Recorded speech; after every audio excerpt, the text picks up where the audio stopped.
The surgical light burned white-hot above Tyler Bennett's exposed neck, and Dr. Michael Harrison's gloved hand froze mid-incision.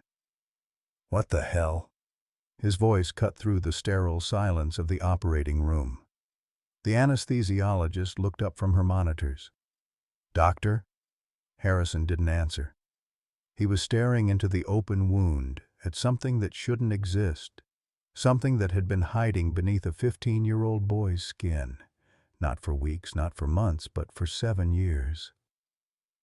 In the waiting room 3 floors below, Sarah Bennett clutched her husband's hand, unaware that the simple Pimple she'd ignored all summer was about to reveal a truth that would shatter everything she thought she knew about that July afternoon, about their kitchen table, and about the invisible line between a mother's exhaustion and a son's silence. But to understand how they arrived at this moment, we need to go back. Back to when it all began. Leave a like and share your thoughts in the comments along with the city you're watching from now. Let's continue with the story.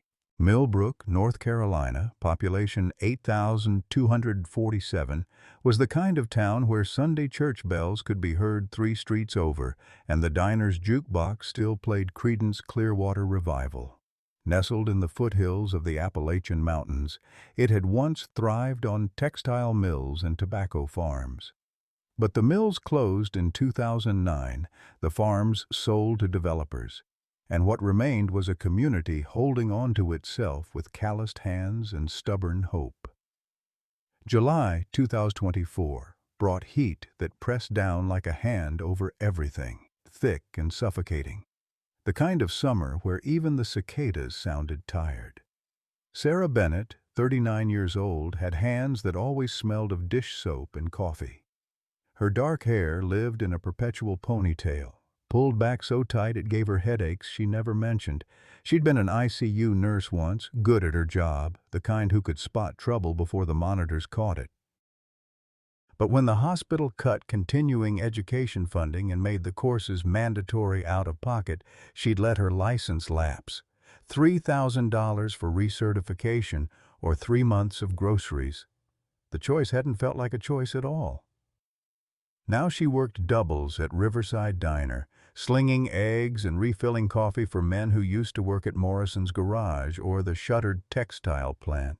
She told herself she was doing this for Tyler, her son, but late at night, lying awake while David snored beside her, she wondered if she was doing it to him instead. Her grandmother's voice echoed in those dark hours. Freedom isn't free.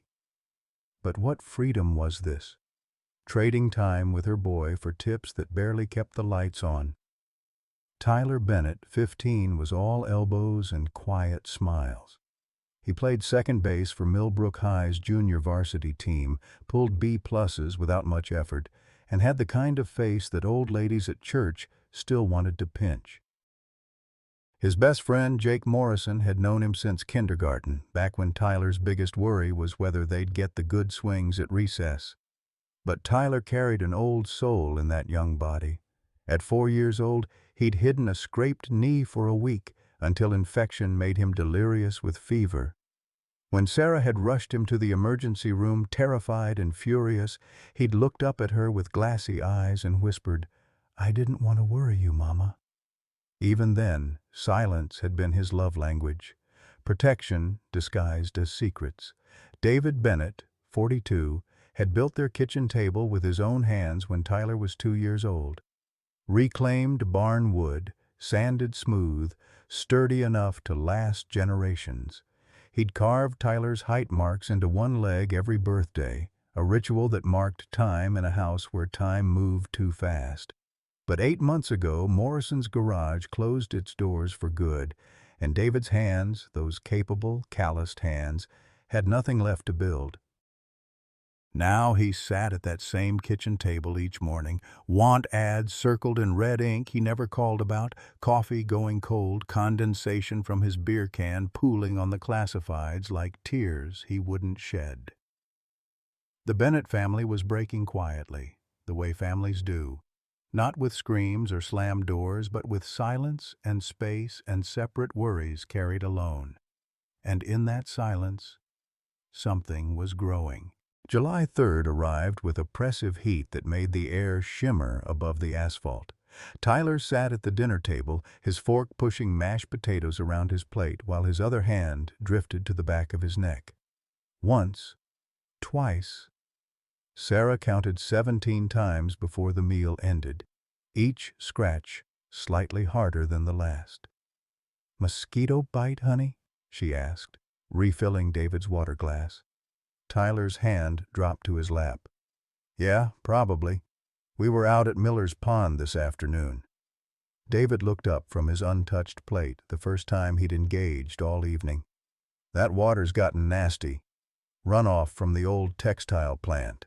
He took a long pull from his beer. "City doesn't give a damn about cleaning it up." Sarah noticed Tyler's hand creeping back toward his neck, fingers finding the same spot. He caught himself, dropped it again. Something about the repetition nagged at her nursing instincts. That old radar she'd developed in the ICU for trouble that hadn't announced itself yet. But the electric bill on the counter caught her eye, past due, stamped in red, and the instinct faded beneath more immediate worries. She also noticed something else, a smell, faint but wrong, like milk left too long in the sun. She sniffed near Tyler but couldn't place it. Probably just teenage boy summer sweat and lake water. A week later, Sarah caught her first real look at it. July 10th, Tuesday morning, Tyler emerging from the bathroom in a cloud of steam. His hair was wet, slicked back, and there at the base of his neck, just below the hairline, a red bump, maybe dime-sized, angry and inflamed. "You been picking at that?" She moved closer, her old assessment skills kicking in automatically. Tyler's shoulders tensed. "No, ma'am." "Just itches sometimes." It looked like a clogged pore, the kind teenage boys got when they didn't wash properly. Nothing unusual, nothing alarming. Sarah's hand reached out to touch it, but Tyler flinched away.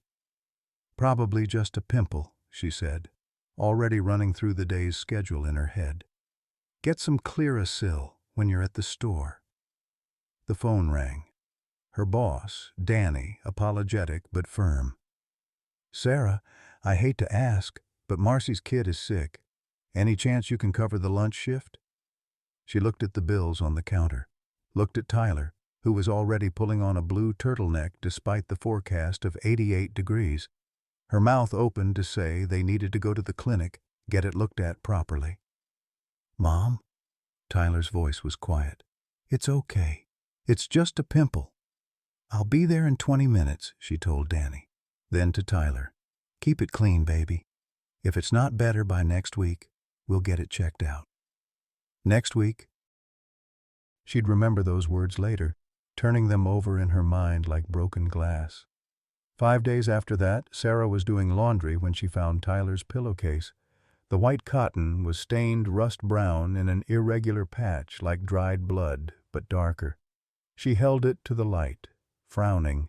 That smell hit her again, stronger now, organic, sweet sick, decay hidden under fabric softener. She called up the stairs. "Tyler, your pillowcase is stained. You have a nosebleed?" "Just sweat, Mom." "Sorry." But sweat didn't smell like that. And when she called Jake's mother later that afternoon to coordinate a ride to baseball practice, Linda Morrison's voice went careful and quiet. "Jake's not really hanging out with Tyler right now." "Oh." Sarah felt something cold settle in her stomach. "Did they have a fight?" "Not exactly. Jake just said..." He said Tyler's been acting weird. Something about being sick?" Linda paused. "Is everything okay, Sarah?" Sarah looked at the pillowcase in her hands, at the rust-colored evidence she'd been trying to ignore. "Everything's fine," she lied. By July 20th, the bump on Tyler's neck had grown to the size of a golf ball. Sarah could no longer pretend she didn't see it, not when it strained against his collar, not when that smell, that sweet, sick, organic rot, followed him through every room. She took him to urgent care on a Wednesday afternoon, putting the $340 copay on a credit card that was already gasping. The waiting room smelled of antiseptic and desperation, filled with people who, like them, couldn't afford to be sick but couldn't afford not to seek help. The physician's assistant was young, harried, moving through patients like an assembly line. He examined Tyler's neck for maybe 2 minutes, pressed around the swollen mass, made Tyler say, "Ah." "Probably an infected sebaceous cyst," he said, already typing into his tablet. "I'm prescribing antibiotics. If it's not better in 10 days, follow up with your primary care." "Could it be something else?" Sarah asked, that old ICU nurse instinct screaming that something was wrong, that this wasn't routine. The PA glanced up, irritation flickering across his tired face.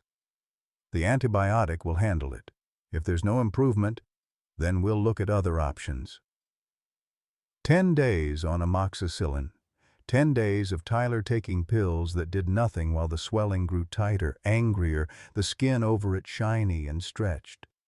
Sarah watched her son disappear behind turtlenecks in 90-degree heat, watched him turn his head carefully like an old man with arthritis, watched the light dim in his eyes. Their neighbor, Mrs. Patterson, caught Sarah at the mailbox on day 8.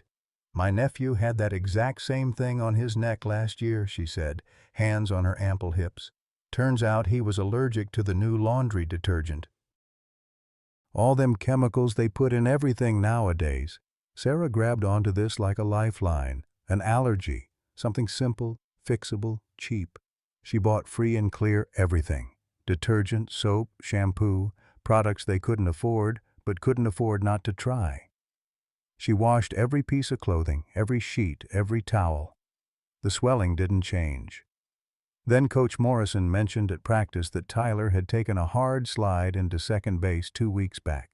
Landed funny on his neck, shook it off like a champ, but you know how these things can be. Deep tissue bruising takes time. Bruising, yes, that made sense.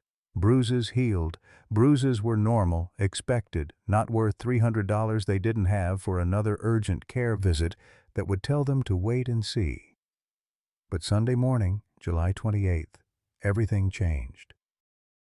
The Baptist church's air conditioning had broken again, and the congregation sweltered through Pastor Williams' sermon on perseverance through tribulation. Tyler sat in the third pew wearing his navy turtleneck, sweat beading on his pale face. Sarah kept glancing at him, worry gnawing at her concentration. After the service, Mrs. Rebecca Foster, Tyler's biology teacher, approached them in the fellowship hall. She was a handsome woman in her mid-40s, sharp-eyed and kind, the type of teacher who noticed everything. "Tyler, honey, you feeling all right?" She pressed the back of her hand to his forehead. "You look flushed." "Yes, ma'am," Tyler mumbled.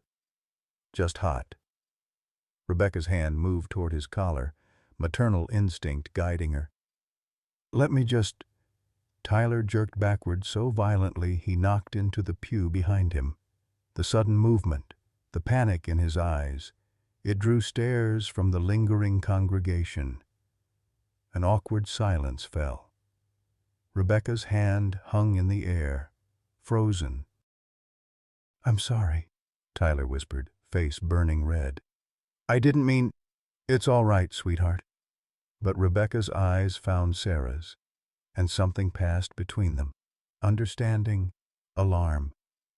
In the parking lot, Rebecca caught Sarah's arm. "Sarah, I don't mean to overstep, but that boy needs to see a doctor. A real doctor, not urgent care." Sarah's defenses went up immediately. "We're handling it, Rebecca." "I'm sure you are." Rebecca's voice softened. "I'm just saying, sometimes we're too close to see what's right in front of us. My grandmother used to say, 'Don't borrow trouble.' But she also said, 'Don't ignore the trouble already knocking at your door.'" Sarah drove home in silence, Rebecca's words echoing in her head. Tyler stared out the window, one hand unconsciously touching his neck. That night, Sarah lay awake counting the days she'd told herself it would get better. adding them up like debts she couldn't pay. 2 days later, July 30th, trouble stopped knocking. It kicked the door down. Tyler Bennett collapsed during summer biology lab on July 30th at 11:43 in the morning. One moment he was peering through a microscope at paramecium cells, and the next, his vision tunneled to a pinpoint of light. His hand flew to his neck, fingers clutching at the swollen mass that had been stealing his breath for weeks. The room tilted. His knees buckled. Mrs. Rebecca Foster caught him before his head hit the floor, easing him down as other students scrambled back, their chairs screeching against linoleum. Someone screamed. Someone else ran for the office. "Tyler, stay with me." Rebecca's voice came from far away, then closer, then far again. She was saying something about breathing, about help coming, but Tyler couldn't focus past the crushing pressure in his throat, like invisible hands squeezing tighter with each failed attempt to draw air. His collar had shifted when he fell. Rebecca saw it fully for the first time, the mass that Tyler had been hiding under turtlenecks and lies. It was grotesque, angry red fading to purple at the edges, the size of a small fist pushing against skin stretched so thin it looked ready to split. And beneath the surface, barely visible but unmistakable to anyone with medical training, it pulsed. Not with his heartbeat. Slower, like something separate, something that had its own terrible rhythm. "Jesus Christ," Rebecca whispered, then caught herself. This was a child. Her student. She smoothed his sweat-dampened hair. "You're going to be okay. Help is coming." But she wasn't sure she believed it. The paramedics arrived 7 minutes later. By then Tyler was conscious, but his lips had a blue tinge that made Rebecca's stomach drop. They loaded him onto the gurney with practiced efficiency, asked questions she answered because Tyler could barely speak past the obstruction. Sarah got the call at Riverside Diner while carrying a tray of fried chicken to table 6. "Ma'am, your son collapsed at the high school.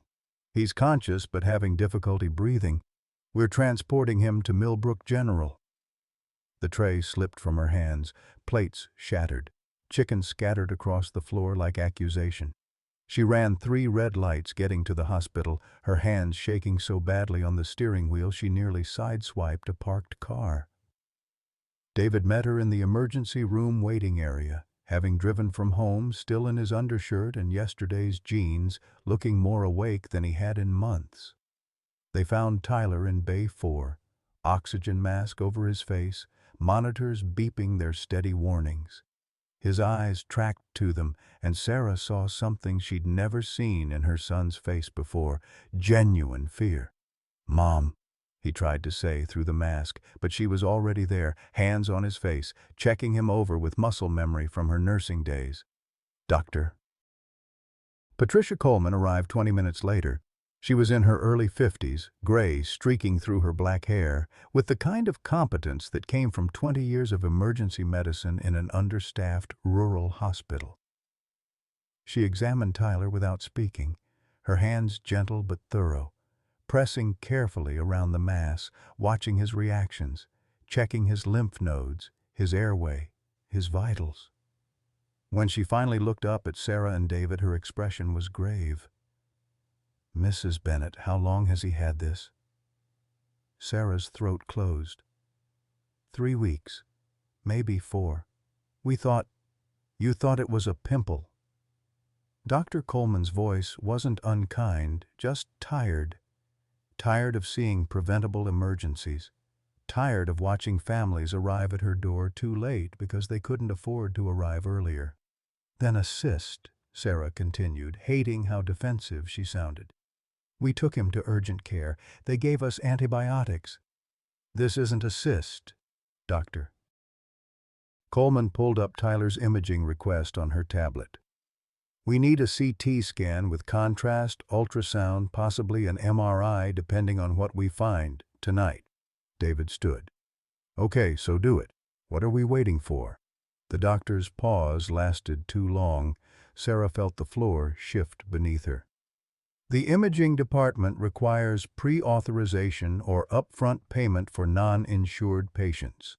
Dr. Coleman's words came out flat, clinical, hiding whatever she felt about delivering them. The world narrowed to that single sentence: non-insured patients. As if their son's life was a question of paperwork and payment plans. "How much?" David's voice was hollow.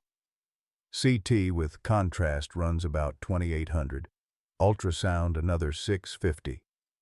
We'd need 50% tonight." $1,700. Sarah did the math instantly. 2 months of her tips at the diner. 3 months of their grocery budget. More money than was in their checking account, their savings, their emergency fund that had been emptied 6 months ago when David lost his job. "We don't have $1,700? The words tasted like ash in Sarah's mouth. A woman appeared then, materializing from the bureaucratic machinery of the hospital. She wore business casual and carried a clipboard like a shield. Not cruel, just tired. Another cog in a broken machine. "There's a hardship fund application," she said, not quite meeting Sarah's eyes. "Usually takes 5 to 7 business days for approval." 5 to 7 days? David's voice cracked. "Look at him. He can't breathe." Tyler's hand found Sarah's. His fingers were cold. Through the oxygen mask, his eyes were asking her to fix this, to make it okay the way she always had, but she couldn't. She couldn't afford to save her son. "Doctor." Coleman's jaw tightened. Some decision crossed her face, visible for just a moment before professional neutrality returned. "I'm ordering the scans as emergency necessary. We'll figure out billing later." The coordinator started to protest. "Doctor, policy states—" "I said we'll figure it out later." Dr. Coleman's voice carried an edge that ended the discussion. She looked at Sarah with something that might have been understanding or might have been pity. "Get him ready for imaging." At 10 o'clock that night, while Tyler was being wheeled through radiology, David stepped outside to the parking lot. Sarah watched him through the window, saw him pull out his phone with shaking hands. She couldn't hear what he said, but she saw his shoulders hunch, saw him turn away like he was hiding something shameful. She didn't know he was calling his brother Ray. She didn't know he was asking about pawn shops. She didn't know that in his mind he was already laying out his father's Purple Heart, his Bronze Star, his dog tags on a counter somewhere, trading honor for hope. Inside, the CT scanner hummed. Tyler lay perfectly still as the machine mapped his neck in cross-sections, as it found not just one mass, but 4. As it revealed that what had started as a pimple had spread like roots through the soil of his body, silent and invasive and hungry. When Dr. Coleman returned at 1:30 in the morning with the radiologist in tow, Sarah knew before she spoke. Knew by the set of her shoulders, by the way she pulled up the images on the light box with careful, practiced movements. "We need to talk about what we found." The scans glowed white against the black background. Sarah's nurse training kicked in automatically, reading the bright, irregular shapes before Dr. Coleman could explain. The primary mass. The 3 smaller ones scattered like satellites around his cervical lymph nodes. "The primary mass is calcified, which is unusual for an infection," Dr. Coleman said. "But what concerns me more are these secondary masses. They suggest the primary may be seeding, spreading." David's voice was barely audible. "What does that mean?" The radiologist spoke for the first time. "It could mean we're looking at malignancy. Cancer." The word hung in the air like smoke. Cancer. Sarah's 15-year-old son a cancer. "We need a biopsy," Dr. Coleman continued, under sedation, which means day surgery, and depending on what pathology finds, possible surgical excision. We're talking $4,500 for the biopsy, minimum $15,000 for surgery if it's needed, potentially $50,000 or more if there's extensive involvement. $50,000. It might as well have been $50 million. Sarah's phone buzzed in her pocket. A text from Rebecca Foster sent to the parent contact list. Heard about Tyler? Starting a fundraiser. Hope that's okay. The community wants to help. Attached was a link to a GoFundMe page. The photo was from last year's science fair. Tyler grinning with his first-place ribbon, young and healthy and whole. Help Tyler Bennett breathe, the headline read.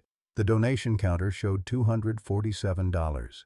Sarah looked at the scans showing $50,000 worth of disease in her son's body. She looked at the phone showing $247 worth of hope. And for the first time since she'd arrived at the hospital, she started to cry. The biopsy happened on August 2nd, paid for with money that had poured in from strangers. By dawn that morning, Rebecca Foster's fundraiser had climbed to $4,200. $20 from Mrs. Chen at the laundromat, who had a son the same age. $5 and a bag of tomatoes from Mr. Patterson, who'd worked at the textile mill for 40 years before it closed. $50 from Jake Morrison's family, accompanied by an apology from Jake himself, whispered at Tyler's bedside, "I'm sorry I avoided you, man. I was scared. I'm an idiot." Tyler, groggy from pre-sedation medication, had squeezed his friend's hand. "It's okay. I'd probably avoid me too." The procedure took 2 hours. Sarah and David sat in the surgical waiting area, not speaking, not touching, each alone in their terror. When it was over, Dr. Coleman came out still in her surgical cap and told them the tissue samples had been sent to pathology. 72 hours for results. 3 days of existing and suspended animation between hope and catastrophe. Sarah didn't leave the hospital. A nurse brought her a blanket and pillow, and she curled into the vinyl chair beside Tyler's bed. The chair was cracked along one armrest, the stuffing poking through in a way that dug into her hip. She ran her thumb over that torn edge compulsively, like a rosary, counting hours instead of prayers. David went home only to shower and feed their cat, returning within 2 hours each time, bringing coffee that went cold in Sarah's hands. The waiting room became their world. They learned the patterns of shift changes, which nurses were gentle and which were efficient. They learned that the vending machine on the second floor had better coffee than the one on 4. They learned how to exist in the space between heartbeats, how to breathe shallowly so as not to disturb the fragile hope they were building. On August 5th, 70 hours after the biopsy, Dr. Coleman called them into a consultation room. Sarah's legs shook so badly David had to steady her. "The preliminary pathology results are back." Dr. Coleman's face was neutral, professionally blank. "The findings suggest benign pilomatricoma. It's a calcified hair follicle tumor, not cancerous." The word benign detonated in Sarah's chest like a bomb of pure relief. She heard herself make a sound, half laugh, half sob. David's hand found hers, squeezing so hard her bones ground together. "Benign," Sarah repeated, tasting the word. "He's okay?" "He'll need surgery to remove it," Dr. Coleman continued. "But yes, the prognosis is excellent. Simple outpatient procedure, maybe 3 days in hospital for observation, back to school in 2 weeks. Tyler, awake and listening, said the first words he'd managed since the biopsy. "So, I'm not dying?" Dr. Coleman smiled, the first genuine smile Sarah had seen from her. "No, son, you're not dying." They cried. All 3 of them, right there in the consultation room, holding each other and crying the way people do when the executioner's blade stops an inch from the neck. David called his brother Ray on speaker, his voice breaking. Don't sell the metals yet. We might not need all the money after all. That night, Sarah went to the hospital cafeteria and bought Tyler's favorite meal, grilled cheese sandwich and tomato soup. It was institutional food, the cheese barely melted and the soup from a can, but Tyler ate every bite, grinning between spoonfuls. "When I get home," he said, "I want real food, your lasagna, the one with the 3 cheeses." "Baby, you can have whatever you want," Sarah promised. They were laughing, actually laughing, when it happened. At 11:07 that night, Tyler jerked awake with a gasp that sounded like drowning. His hands flew to his throat, clawing at nothing, his eyes wide and terrified. The oxygen monitor screamed. The numbers plummeted. 95, 90, 85. "I can't," Tyler tried to say, but there was no air for words. Sarah slammed the call button. "I need help! Room 412! I need help now!" The code team arrived in seconds that felt like hours. Sarah was pushed aside, David pulling her back as doctors and nurses swarmed her son. She watched through the window of bodies as they tilted Tyler's bed back as someone called for intubation equipment as her son's lips turned blue. "He's in respiratory distress," someone shouted. "Possible tracheal compression. Get me a crash cart." The machines beeped their terrible chorus. Tyler's hand reached out, reaching for her, and then his eyes rolled back and he went still. "Tyler!" The scream tore from Sarah's throat. They worked on him for 9 minutes. 9 minutes of Sarah being held back by David, of watching her son's body jerk as they forced air into his lungs, of thinking the word benign had been a lie, a cruel joke, that this was how it ended after all. When Tyler's eyes opened again, when the monitors steadied, when Dr. Coleman finally turned to them with exhaustion written in every line of her face, Sarah's knees gave out. "We've stabilized him," Coleman said, "but we're doing another CT scan, now." The new images came back at 2 in the morning. Dr. Coleman brought a specialist with her this time, joining via video conference from Chapel Hill. Dr. Michael Harrison appeared on the screen, a man in his early 50s with silver threading through dark hair and eyes that had seen too much. "I've reviewed the scans," Harrison said without preamble. "What initially appeared to be a single calcified mass is actually far more complex." He pulled up the images. Even Sarah, with her lapsed nursing license, could see the difference. The masses had grown. The 3 smaller satellites had doubled in size, and there were shadows she didn't remember from before, tendrils reaching toward vital structures. The growth pattern, the vascular involvement. "This isn't consistent with benign pilomatricoma," Harrison continued. "I believe we're looking at dermatofibrosarcoma protuberans, DFSP." Sarah heard the words from very far away. "That's cancer." "Technically a sarcoma," Harrison corrected gently. "Low grade but locally aggressive.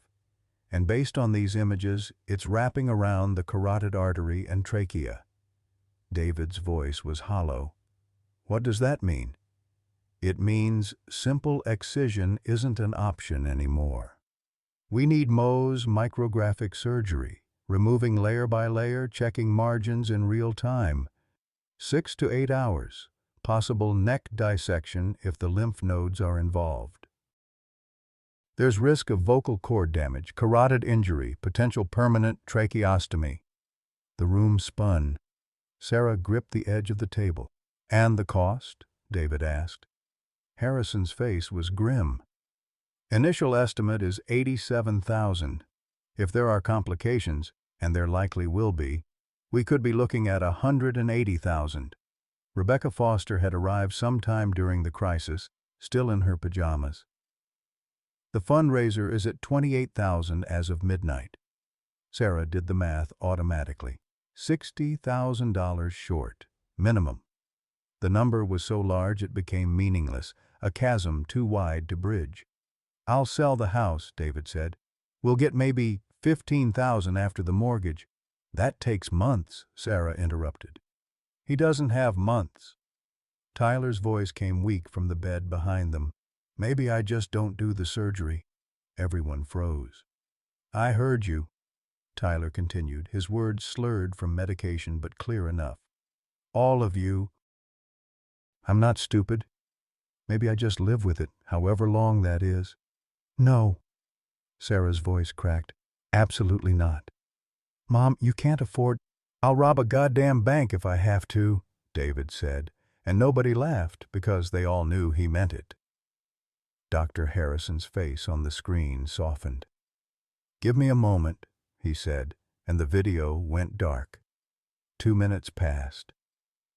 3. Sarah counted Tyler's breaths, steady now but fragile. She counted the money they didn't have. She counted the ways she'd failed, all the moments she should have seen this coming. The screen flickered back to life. Harrison's face was different now, resolved. I've been thinking about Tyler's case, he said. I want to do the surgery at UNC Medical. And I'll waive my surgical fee. Silence. Dr. Harrison, your fee alone is probably, Sarah started. $45,000. Yes. David stepped closer to the screen. Why would you do that? We're strangers. Harrison's eyes held something Sarah recognized. Old grief. Worn smooth by time but never disappearing. You're not the first family I've seen trapped by this system, he said, and I couldn't help all of them. He paused. I had a daughter, Emma. She was 16 when she noticed a mole on her shoulder blade. I was in surgical residency. 80-hour weeks. My wife kept saying, Mike, look at this. And I kept saying, I'll check it this weekend. Sarah's hand covered her mouth. By the time I really looked, it was stage 4 melanoma. 3 months later, she was gone. His voice didn't break, but it was close. I can't save Emma, but I can save Tyler. If you'll let me. The hospital will still charge for operating room time, anesthesia, pathology, post-op care, he continued. Roughly $35,000 to $40,000. The fundraiser should cover that. Rebecca spoke up. It's at $31,000 now. The newspaper article went out this morning. More donations are coming. Sarah looked at David. David looked at Tyler. Tyler looked at them both with eyes that were too old for 15. Will it hurt? Tyler asked. Harrison didn't lie. Yes, recovery will be hard. But you'll be alive. Tyler's hand found his mother's. Okay, he whispered. Okay. They scheduled the surgery for August 8th. 4 days to raise $9,000 more, to sign consent forms that felt like contracts with fate, to prepare for everything that could go wrong. 4 days for Millbrook to prove what community meant. 4 days before Dr. Michael Harrison would make the first incision and find what had really been growing beneath Tyler Bennett's skin all along. And 4 days for Sarah to understand that sometimes benign was the cruelest word in medicine, not because it was false, but because it had made them hope. The night before surgery, David Bennett drove to Asheville with his brother Ray. They left Millbrook at midnight when the streets were empty and no one would see where they were going. Ray had offered to do it alone to spare David the pain, but David had refused. If I'm selling them, he'd said, I should be the one to hand them over. The 24-hour pawn shop sat between a closed tattoo parlor and a bail bonds office, its neon sign buzzing in the humid darkness. Inside, the air conditioning was too cold and smelled of cigarette smoke barely masked by air freshener. A man in his 60s sat behind bulletproof glass, bored expression not changing when they entered. David laid his father's medals on the counter with hands that trembled. Purple Heart. Earned at Iwo Jima in 1945 when Thomas Bennett was 19 years old and watched his best friend die 3 feet away. Bronze Star for valor, for pulling 2 wounded men from a burning bunker while under fire. The dog tags on their original chain stamped with his father's name and serial number. The velvet presentation case his mother had kept them in for 79 years, polished weekly until she died. The pawnbroker barely glanced at them. He pulled out a jeweler's loupe, examined the metals with clinical disinterest, typed something into his computer. "Best I can do is 7,800. David felt something break inside his chest. His father had earned those medals with blood and trauma and nightmares that lasted 50 years. The Bronze Star alone represented an act of courage David couldn't begin to imagine, and they were worth $7,800 to a man who would resell them to a collector for triple that. "Done," David said, because what choice did he have? He signed the paperwork in triplicate. The pawnbroker counted out cash in hundreds, sliding it under the glass partition with the same bored expression he'd worn the entire transaction.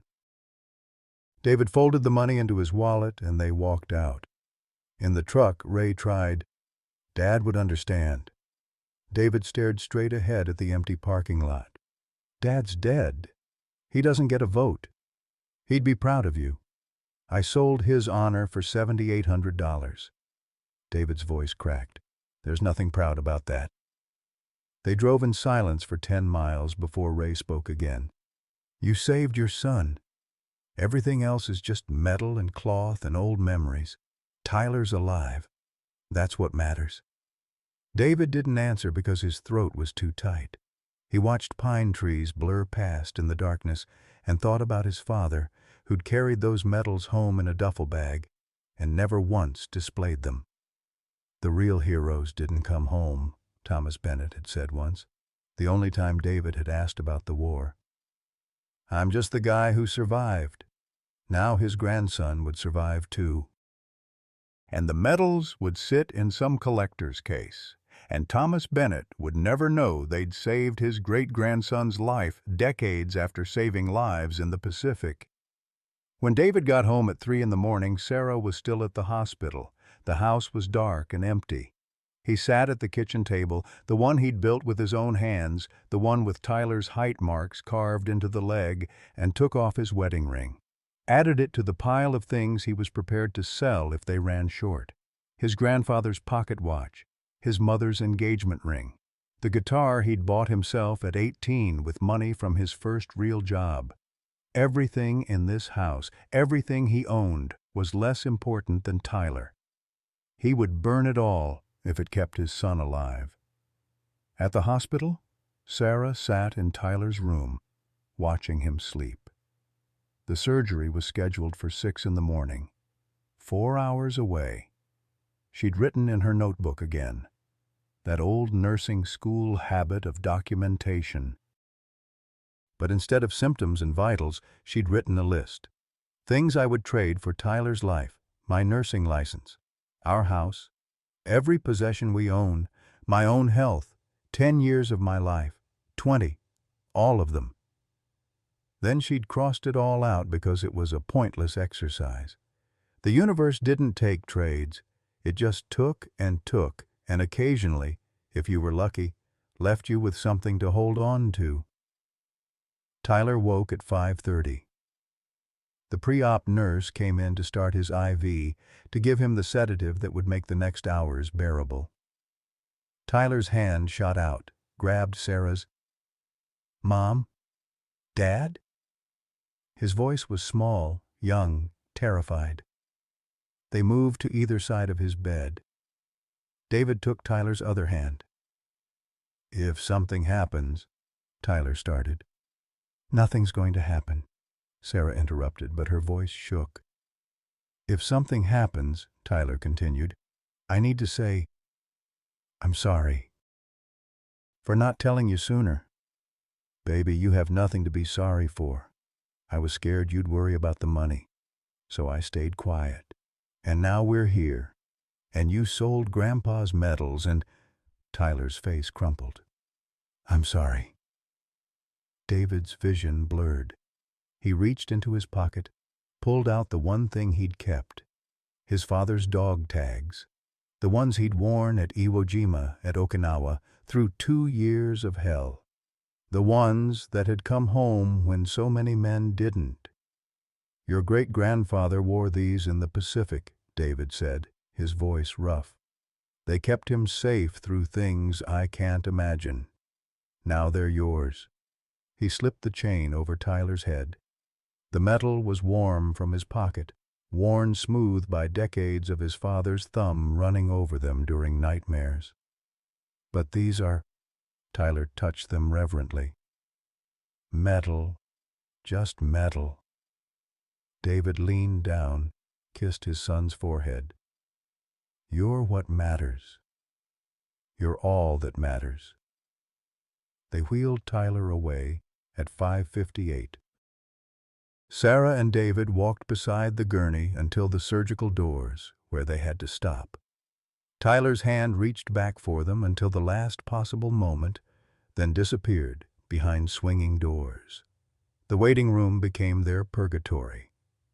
Rebecca Foster arrived with coffee and pastries no one could eat. The fundraiser had hit $51,000 overnight, more than enough to cover the surgery, enough to cover complications if they arose. Millbrook had shown up. Expected surgery time, 6 to 8 hours. The clock on the wall ticked forward with malicious slowness. 2 hours in, a nurse emerged with an update. "Dr. Harrison says everything's going well. The mass is more involved than expected, but he's working through it." 4 hours. No update. 6 hours. Still nothing. At hour 7, Sarah started pacing. David sat motionless in the same chair, elbows on knees, staring at the floor. Neither of them spoke because there was nothing to say that wouldn't tempt fate. Hour 8 arrived, then 8:30, 9. At 9:42, a different nurse emerged. Her face was professionally neutral, but Sarah had been a nurse. She knew that look. "Dr. Harrison asked me to update you. There's been a complication." The world stopped spinning. Tyler started bleeding from the carotid artery. "The team is managing it now, but he's lost a significant amount of blood. They're transfusing." David stood so fast his chair tipped backward. "Can we see him?" "Not yet. Dr. Harrison will come out when he can." She left them there. Sarah's legs gave out. She sat hard on the floor and David sat beside her, and they held each other in the middle of the waiting room while strangers pretended not to see. At hour 10, Sarah whispered, "I did this. I waited too long." "We both did," David said. "We both chose Bill's over him. How do we live with that?" "I don't know. First, we have to see if he gets to live at all." Hour 11. The clock read 4:37 in the afternoon. Tyler had been in surgery for nearly 11 hours. Sarah's hands had gone numb from gripping David's. Rebecca sat in the corner, praying silently, lips moving without sound. At 4:53, the surgical doors opened. Dr. Michael Harrison emerged still in his scrubs, surgical cap pushed back, mask hanging around his neck. There was blood on his sleeves. Exhaustion carved lines into his face that hadn't been there this morning. He walked toward them with the gait of a man who'd been standing for 11 straight hours. Sarah's legs wouldn't work.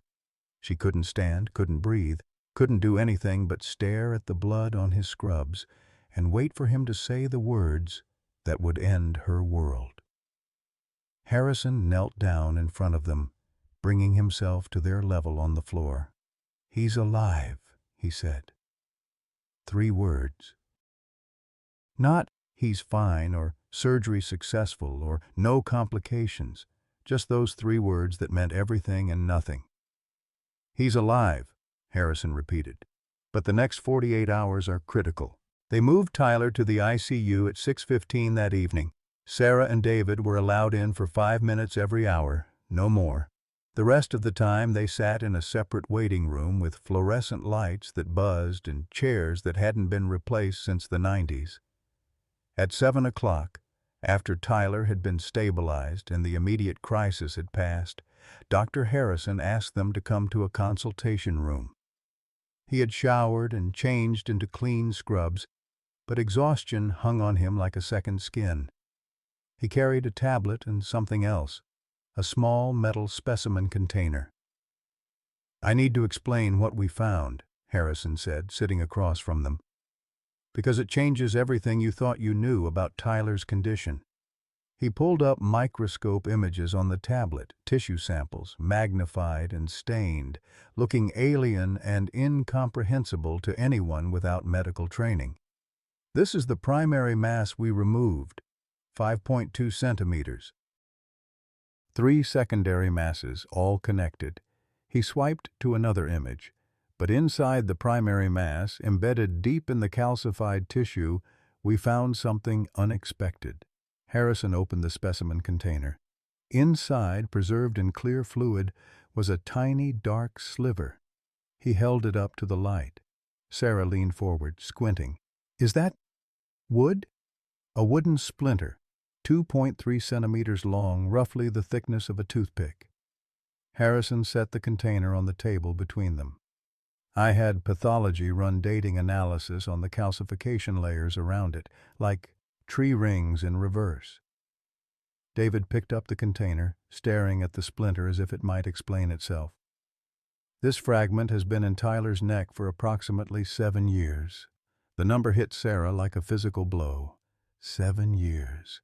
She counted backward automatically. Tyler would have been 8 years old. The memory surfaced unbidden. Tyler running through the house, excited about something, his new baseball glove maybe, the cat darting between his feet. Tyler stumbling, falling forward, his head connecting with the corner of the kitchen table with a sickening crack. Blood in his hair, Tyler crying, David grabbing towels while Sarah called the ER. "Oh my God," she whispered. "The table." When he fell into the table. Harrison nodded. "The emergency room treated him for a laceration. 5 stitches, correct?" "They said to watch for concussion," David said, his voice hollow. "They cleaned the wound, stitched him up. We took him home." "The splinter must have lodged deep in the soft tissue during impact," Harrison explained. "Small enough that the ER staff missed it during cleaning. Tyler's body tried to encapsulate it. That's what the calcification is. A protective response to a foreign object." He pulled up more images, showing the layers of calcium deposits built up around the wood like an oyster forming a pearl around an irritant. But wood harbors bacteria, even treated, finished wood. Over 7 years, there was chronic low-grade infection. And that constant inflammation, that cellular stress response, it can trigger mutations, changes at the genetic level. The words were coming from far away now. Sarah heard them but couldn't process them. David set the specimen container down carefully, like it might explode. "You're saying," David's voice cracked, "the cancer came from our kitchen table? The table I built?" Harrison's expression was kind but unflinching. "The DFSP developed from Tyler's body's response to chronic irritation and infection. The wood was the trigger, and yes, based on the species analysis pathology ran, it's consistent with reclaimed barn wood. Oak, approximately 80 to 90 years old." Sarah remembered David building that table when Tyler was 2. Remembered how proud he'd been, how carefully he'd selected each board from the salvage yard, how he'd sanded it smooth and sealed it and carved Tyler's first height mark into the leg. A table built with love, meant to last generations, meant to be the center of their family. And a piece of it had been inside Tyler all this time, slowly killing him. David stood abruptly, his chair scraping harsh against linoleum. He walked to the window, stared out at the parking lot without seeing it. "David," Sarah started, "I built that table with my own hands." His voice was distant, detached. "Sanded every corner, except I guess I didn't. I carved his height marks on it every birthday, 2 years old, 3, 4, all the way to 15, and that whole time a piece of it was inside him, growing, spreading, killing him." Sarah went to him, put her hand on his arm. "I took him to the ER. I was right there when they cleaned the wound. I should have insisted on X-rays, on— Wood doesn't show up on X-rays, Harrison interrupted gently. I need you both to understand this. Even if you'd done everything perfectly, even if the ER had been more thorough, wooden splinters are radiolucent. They're invisible to standard imaging. He stood, came around the desk. I've been practicing medicine for 26 years. I've seen parents blame themselves for genetic conditions, for accidents, for diseases that have no cause at all. But this— he gestured at the specimen container. This was a freak occurrence, a 1 in a million confluence of angle and force and bad luck. It is not your fault. Then whose fault is it? Sarah's voice broke. Harrison was quiet for a moment. Sometimes terrible things happen and there's no one to blame. Sometimes the home you build to keep your family safe harbors the danger without anyone knowing. That's not irony. And that's not punishment. It's just the randomness of existence. David turned from the window. His face was ravaged, tears tracking through 2 days of stubble. I sold my father's war medals, the Purple Heart he earned at Iwo Jima, the Bronze Star. I sold them to pay for surgery to remove something I put in my son's body. You sold them to save your son's life, Harrison corrected. There's a difference. Is there? Rebecca Foster appeared in the doorway, hesitant. The fundraiser's at $51,000, she said softly. More than enough for all the bills. There's surplus to start a fund for other families. Sarah looked at her, then at the specimen container on the table, then at David's broken expression. 7 years. A splinter the size of a toothpick, a table built with love, and somehow, impossibly, their son was alive. Can we see him? Sarah asked. He's sedated, Harrison said. We're keeping him in a medically induced coma for 48 hours to let the swelling subside and give his body time to stabilize. But yes, you can sit with him. Tyler looked impossibly small in the ICU bed, dwarfed by machines that breathed for him and monitored every heartbeat. Tubes and wires connected him to technology that was keeping him tethered to life. The ventilator hissed and clicked its mechanical rhythm. Monitors beeped their steady reassurance that his heart was still beating, his blood still flowing. Sarah took the chair on his right side. David took the left. They reached across their son's body and held hands, completing a circuit. "We're here, baby," Sarah whispered, though Tyler couldn't hear her. "We're right here, and we're not leaving." For 2 days they lived in that room. The hospital brought in a cot they took turns sleeping on, though neither slept much.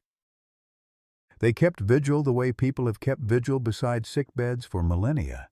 Helpless, hopeful, holding on. On the 3rd day, August 11th, at 2:47 in the afternoon, Dr. Harrison reduced the sedation. Now it was just waiting for Tyler to wake on his own, for his body to decide if it was ready to come back. Sarah held his hand. David held his other hand. Rebecca sat in the corner praying silently, and Tyler's finger twitched. Tyler's eyes opened at 3:14 that afternoon. Confusion flickered across his face first, then awareness, then panic as he registered the tube in his throat. His hand jerked upward, but Sarah caught it gently. "Baby, you're okay. You're okay. Don't try to talk. You have a breathing tube. Squeeze my hand if you understand." Tyler's fingers tightened around hers. Tears spilled down Sarah's face as she pressed the call button. "He's awake. He's awake." Dr. Harrison and his team arrived within minutes. The extubation was uncomfortable but successful. Tyler coughed, gagged, and when he could finally speak, his voice came out as a rasp barely above a whisper. "Mom? Dad? We're here." David's hand found Tyler's shoulder, careful of the bandages. "We're right here." Tyler's fingers moved to his neck, touching the dressing that covered the long surgical incision. "Did you have to sell Grandpa's medals?" David's breath caught. Of course Tyler would ask about that. Of course his first concern would be for what they'd sacrificed. "We did," David said honestly. "But the town raised enough money. We're getting them back. Mrs. Foster made sure of it. Everything's going to be okay." Dr. Harrison pulled up a chair, met Tyler's eyes directly. "Tyler, I need to tell you what we found during surgery." He explained about the splinter, about the 7 years it had been hidden inside Tyler's body, about the table and the fall, and the impossibility of anyone knowing. Tyler listened, his expression cycling through disbelief, understanding, and finally something that might have been relief. "So, the table tried to kill me?" Tyler's attempt at humor came out weak but genuine. Sarah laughed through her tears. David made a sound between a laugh and a sob. "I'm getting rid of it," David said. "First thing when we get home." "No." Tyler's voice was firmer now. "Keep it. Just maybe put a warning label on it or something." The teenager's resilience, his ability to find dark humor in near death, broke something open in the room. They laughed, all of them, the kind of laughter that comes after crying, that releases pressure before the vessel shatters. Recovery stretched across 2 weeks. Tyler's hospital room became a revolving door of visitors. Mrs. Foster with homework and encouragement, Jake with comic books and apologies, teammates bringing a baseball for everyone to sign. The local newspaper ran a follow-up story. "Millbrook teen beats rare cancer." The article spread online, and with it came the inevitable comments. Tyler read them on Sarah's phone when she wasn't looking. Most were supportive, but some cut deep. "Why should taxpayers fund someone else's health care? This is what insurance is for.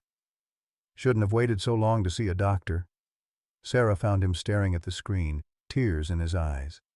She took the phone gently. "Some people won't understand," she said. "That's okay. The ones who matter do." The day they brought Tyler home, Main Street had a banner stretched across it. "Welcome home, Tyler." Mrs. Patterson had organized the whole town. David had sold his truck, not for medical bills anymore, but for something more practical, and bought a used van. The kitchen table was moved to the garage, but the height marks were preserved. David had cut them out, each one, and framed them in the living room under glass. Tyler stood in front of them, reading the years. 2 years old, 3, 4, all the way to 15.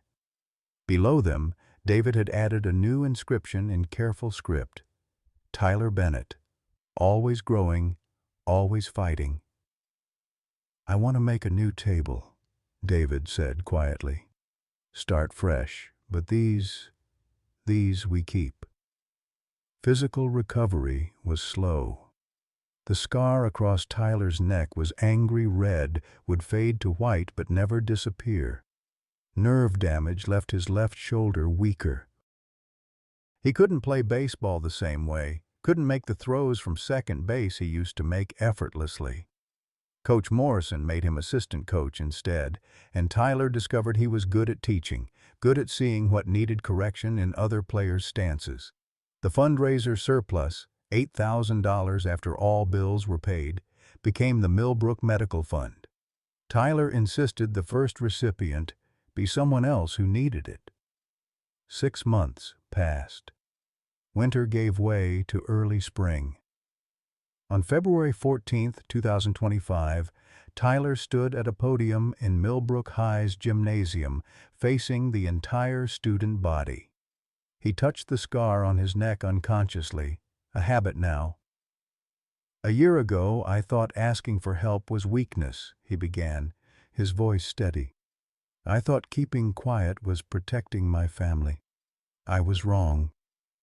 He told them about the silence, about the fear, about collapsing in this very building, about the fundraiser and the surgery and waking up to discover that strangers had saved his life. Silence almost killed me. Not the cancer, my silence. When I finally couldn't hide anymore, when everyone saw what I'd been hiding, that's when I learned what community means.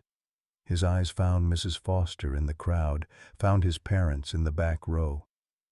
"It's not just your family. It's your neighbor who donates $5 she doesn't have. It's your teacher who fights for you. It's strangers who see your story and say, "That could be my kid." The gym was silent, every student listening. So if you're hiding something, an injury, an illness, depression, anything, please don't. Because silence isn't strength. Asking for help is. The applause started slowly, then built to a standing ovation. Mrs. Foster cried. Sarah and David held hands. Jake yelled, "That's my boy!" And the whole baseball team joined in. That evening, the Bennett family sat at the new table David had finished the week before. Simple pine this time, every edge sanded smooth and checked twice. Tyler's phone buzzed during dinner, an email from someone in California. Subject, "I need help," Tyler read aloud. It says, "Hi Tyler, I read your story. I have a lump too, and I'm scared to tell my parents." Tyler looked at his mother, then his father. Sarah nodded. David smiled. Tyler typed, "You're not alone. Tell them today, right now. I'll help you." David stood, took out his pocket knife, and carved the first mark into the new table's leg. Tyler, age 15, height 5'10", Feb 2025. Below it, in smaller letters, survivor, speaker, helper. Outside the kitchen window, evening settled over Millbrook. Porch lights flickered on one by one across the neighborhood, each house connected by invisible threads of community and care. Inside, Sarah cleared dishes while Tyler typed responses to strangers who needed hope, and David planned where he'd carve next year's mark. They had survived. Not just Tyler, but all of them. And in surviving, they'd learned what it meant to be held up by a town, to be saved by strangers, to be reminded that no one has to face darkness alone. The table that nearly killed Tyler was gone, but the new one stood strong, ready for years of meals and laughter and life, ready for Tyler to grow taller, to grow older, to grow into whatever he would become. And in the end, that was all any of them could ask for. The chance to keep growing, together. Tyler's story reminds us that the greatest gifts we give aren't always the ones we plan. David didn't build that table to harm his son. He built it with love, with his own hands, hoping it would last generations. And in a way, it did save Tyler, because it taught them all what really matters. It wasn't the table or the medals or the house or the money. It was showing up. It was Mrs. Foster starting a fundraiser at midnight. It was Mrs. Chen donating $20 she probably needed for groceries. It was a town that remembered what neighbor means. We live in a time when it's easy to feel disconnected, to think our small acts don't matter. But Tyler's alive because people showed up with $5 bills and bags of tomatoes and prayers whispered in hospital waiting rooms. That's the legacy we leave, not what we build with our hands, but what we build with our hearts. So here's my question for you. When was a time your community showed up for you in an unexpected way? Or when did you show up for someone else, even in a small way that might have meant everything? Share your story in the comments below. Let's remind each other that we're not alone.